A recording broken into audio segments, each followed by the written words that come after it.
آج ہندوستان کے اندر حالات دیکھیں, غربت دیکھیں, ان کی معیشت کا حال دیکھیں. وہ کدھر تھی, پاکستان کدھر تھا.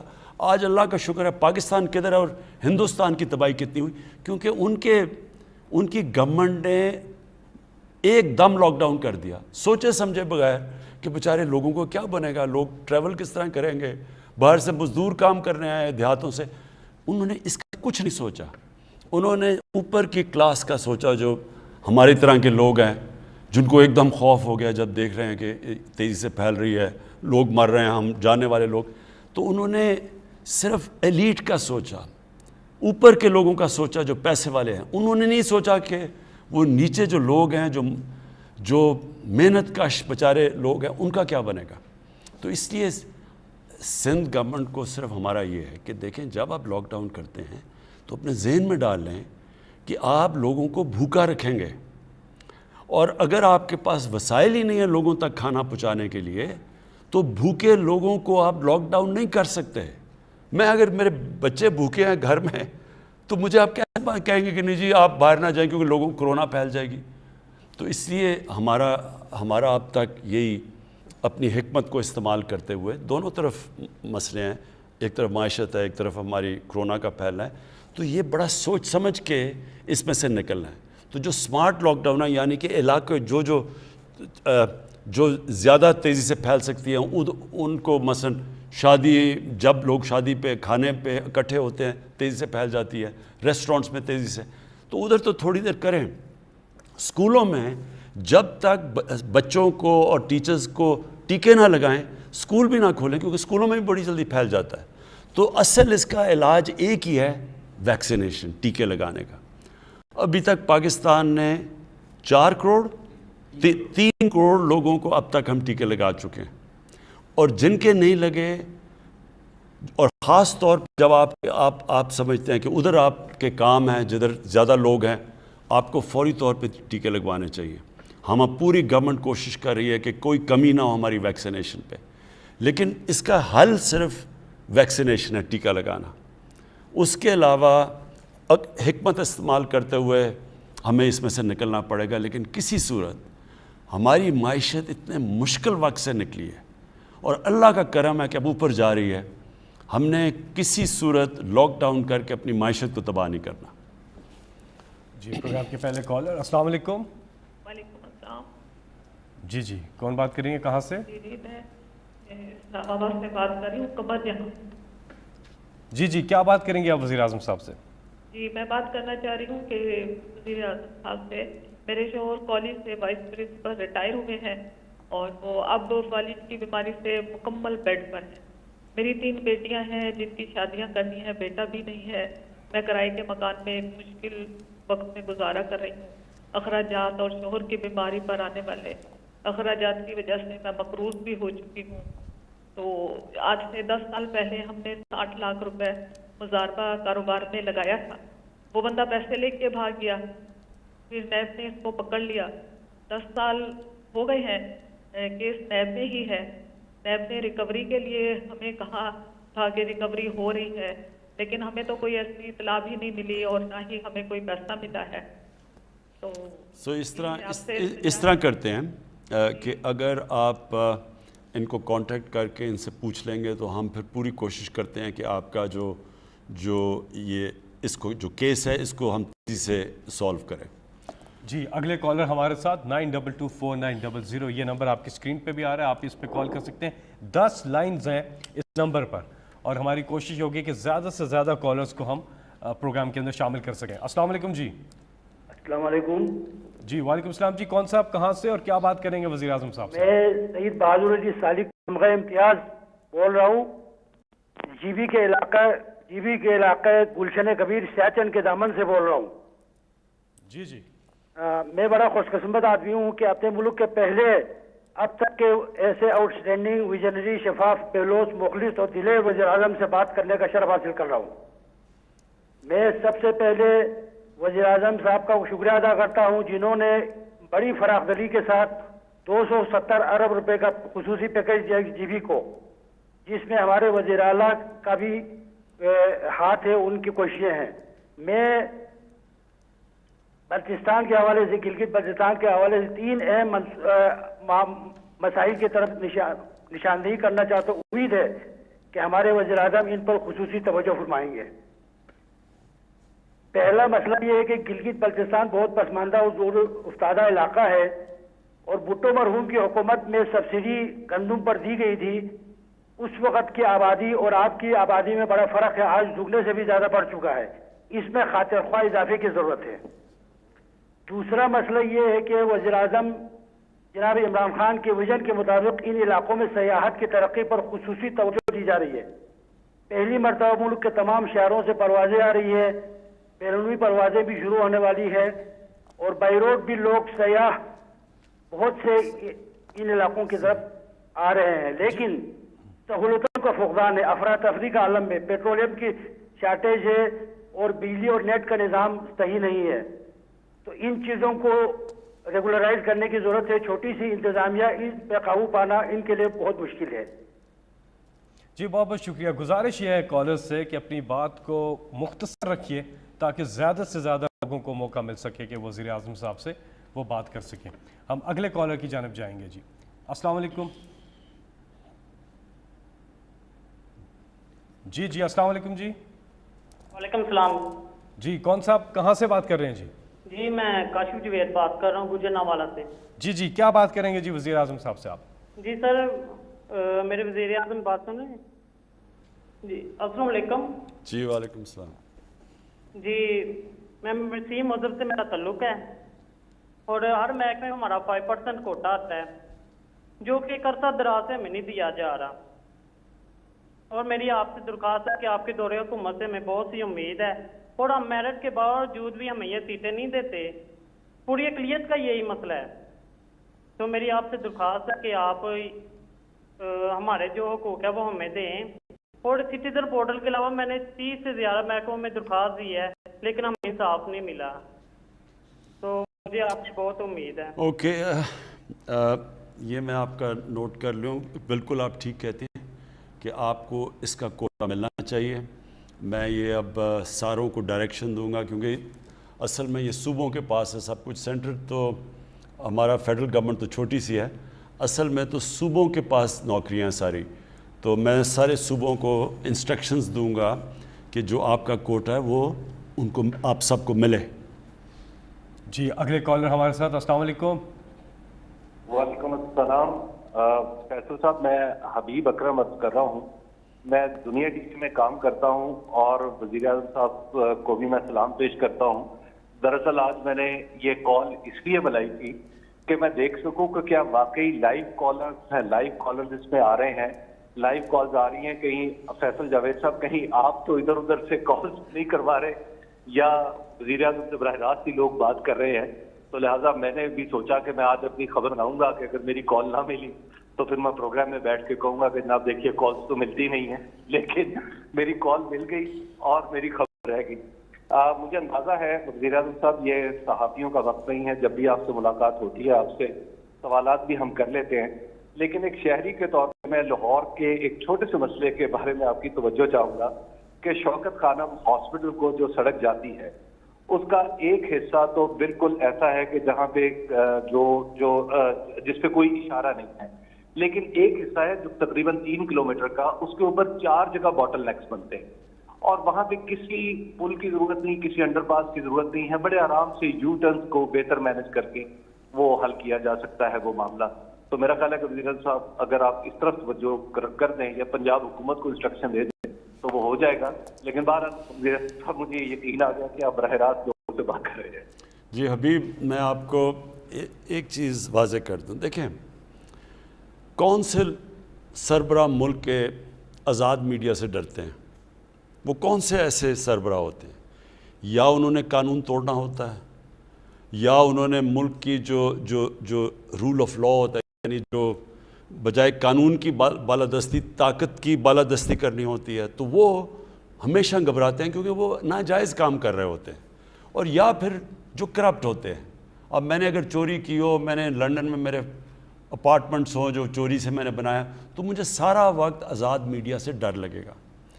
میں آپ کو یہ واضح کر دوں کہ آزاد میڈیا جو آزادی رائے ہے یہ ایک ملک کے لیے ایک بہت بڑی نعمت ہے، کیونکہ یہ ہماری طرح کے لوگوں کو سارا وقت آگے کرتے ہیں. اب آپ نے بتایا نا یہ کہ جی وہاں 4 جگہ لوگ رکتے ہیں جوہر ٹاؤن جاتے ہوئے، وہ جو دوسری سڑک ہے، تو وہ یہی میڈیا کا کام ہوتا ہے، واچ ڈاگ ہوتا ہے میڈیا. مجھے صرف میڈیا سے اختلاف تب ہوتا ہے جب فیک نیوز بنائی جاتی ہے، پروپیگنڈا کیا جاتا ہے. گورنمنٹ کو مثلا یہ جو EU کی جو ڈس انفارمیشن لیب میں چیزیں سامنے آئی ہیں کہ ہندوستان نے فیک اکاؤنٹس بنائے ہوئے ہیں اور ان کو فیڈ کر رہے ہیں پاکستان سے صحافی، جو پاکستان فوج اور پاکستان کے پرائم منسٹر کے خلاف پروپیگنڈا کر رہے ہیں. میرا صرف ادھر مسئلہ ہوتا ہے. آپ جو صحیح صحافت ہے، میں پھر سے کہتا ہوں، جو تنقید ہوتی ہے وہ ملک کے لیے بہت بڑی نعمت ہے. جی آپ کی کالز کا سلسلہ جاری ہے. 05192249000 یہ نمبر ہے. ہم یہ سمجھتے ہیں کہ بہت مشکل سے کال ملتی ہے، کیونکہ پورے پاکستان سے طول و عرض سے لوگ کوشش کر رہے ہوتے ہیں، اوورسیز سے بھی لوگ کوشش کر رہے ہوتے ہیں. ہم نے لائنز بڑھا دی ہیں، یہ ایک نمبر جو ہے اس پہ 10 لائنز اب ہو گئی ہیں، لیکن بہرحال آپ کوشش جاری رکھیں، انشاءاللہ کامیابی ملے گی. اگلے کالر. جی السلام علیکم. السلام علیکم. جی کون صاحب کہاں سے بات کر رہے ہیں؟ میں محمد جہانگیر بول رہا ہوں دبئی سے. جی کیا بات کریں گے وزیر اعظم صاحب سے آپ؟ السلام علیکم سر. جی وعلیکم السلام. میں محمد جہانگیر غلام دین دبئی سے بول رہا ہوں سر. میں فارورڈ کوٹے کا رہنے والا ہوں. جی ہلو. جی آ رہی ہے آواز. میں فارورڈ کوٹے کا رہنے والا ہوں سر. ٹھیک ہے. میرے ساتھ تھوڑا پرابلم آ رہا ہے کہ میں ریٹائر فوجی ہوں. جی ہلو. جی آپ. میں ریٹائر آرمی ریٹائر ہوں. میں ادھر دبئی میں آ کے تھوڑا جاب لیا اور میری پینشن بند ہو گئی ہے. پہلے 30 مہینے بند کی رہی ہے اور میں چھٹی کیا جانے کے بعد وہ بحال کی انہوں نے. میرے کافی سارے پیسے لگے اس کے اوپر. تو میری آپ سے گزارش ہے کہ وہ ہم سے NOC مانگ رہے ہیں. تو NOC ہمارے پاس تو نہیں، ہم سفارتخانے سے کاغذات کے بھیجتے ہیں لیکن وہ ریجیکٹ کر دیتے ہیں. اچھا، آپ جب آپ کو کوئی کال کرے گا آپ اپنی پوری تفصیل دیں اور انشاءاللہ ہم آپ کی پینشن بحال کریں گے. جی ہمارے ساتھ اگلے کالر. جی السلام علیکم. جی السلام علیکم. جی السلام علیکم سر. وعلیکم السلام. جی کون سا بات کر رہے ہیں؟ سبیدار حمید اللہ بول رہا ہوں کوارٹ سے. جی کیا سوال ہے جی آپ کا؟ سر میرا یہ ہے کہ میں فوجی ہوں. میں نے 34 سال آرمی میں نوکری کی ہے. تو 71 وار میں بھی حصہ لیا ہے. جب میں 34 سال کے بعد آیا تو میرا بڑا بھائی ہے، اس نے ہمارے سارے بھائی زمینوں پہ قبضہ کیا ہے اور ابھی تک جو ہے نا اس نے اپنے پاس زمین رکھی ہے، مجھے اپنا حصہ نہیں دے رہے. تو اس کے اوپر کوئی عدالت میں گئے ہیں؟ کوئی آپ کے پاس کوئی قانونی کارروائی کی ہے؟ سر 97 سے میں عدالت میں کر رہا ہوں. 97 سے عدالت؟ ہاں 97 سے کہہ رہے ہیں عدالت میں گیا ہوں. تو اس کی آپ کی ہم اس طرح کریں گے کہ آپ کی تفصیل لے لیں گے اور یہاں سے کوشش کریں گے کہ آپ کا کیس آگے بڑھے. جی کنٹرول روم میں آپ کا نمبر ہے، تو آپ سے وزیر اعظم آفس کی جو ٹیم ہے وہ رابطہ کرے گی. جی آپ ہم سے رابطہ کر رہے ہیں 05192249000 اس نمبر پہ. ساتھ ہی میں سوشل میڈیا پر بھی آپ اپنے سوالات پوسٹ کر رہے ہیں. اور انشاءاللہ اپنی جو اگلی ہماری یہ آپ کا وزیر اعظم پروگرام ہوگا اس میں پھر ہم بتائیں گے آپ کو کہ کیا مسئلے آئیں. جو آپ چیزیں بتا رہے ہیں یہ ہم اگلے پروگرام پہ آپ کو بتائیں گے کتنے حل ہوئے اور اگر حل نہیں ہوئے تو اس کا مسئلہ کیا ہے. جی اس کے ساتھ ایک اور نمبر بھی آپ نوٹ فرما لیجئے، وہ ہے سٹیزن پورٹل کا. سٹیزن پورٹل پہ ایک تو ایپ ہے وہ آپ اپنے موبائل فون پر ڈاؤن لوڈ کر سکتے ہیں. دوسرا ایک ٹیلی فون نمبر بھی ہے جس پہ آپ رابطہ کر کے اپنی شکایت وہاں پر بھی درج کروا سکتے ہیں، اور وہ نمبر ہے 05190000111 90000111 یہ نمبر ہے. جی اگلے کالر. السلام علیکم. جی وعلیکم السلام سر. جی کون صاحب کہاں سے بات کر رہے ہیں؟ وزیر اعظم صاحب سے بات کیجیے گا. جی